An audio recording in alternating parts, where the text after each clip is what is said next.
Welcome to the Banker Lamp. Please enjoy the video. You're ready to begin. Sign into your Google account and enable two-factor authentication for extra protection.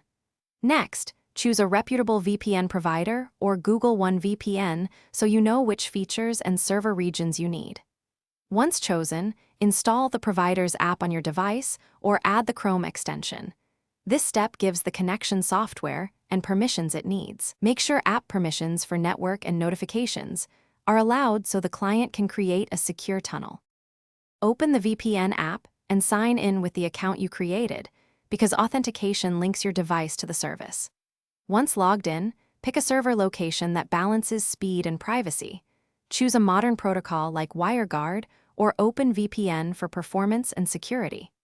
Enable the kill switch to prevent leaks if the connection drops, then configure split tunneling or DNS options to control which apps use the VPN. These settings ensure stable routing and reduce accidental exposure. Tap Connect and wait for the app to show an active status. You should see the VPN icon in the system tray or mobile status bar indicating traffic is tunneled. Once connected, verify your IP and DNS aren't leaking by performing a quick check through Google search or a privacy test. This confirms the tunnel works. If it fails, restart the app, try a different server, or reinstall the client. And make sure local firewall or antivirus isn't blocking VPN protocols.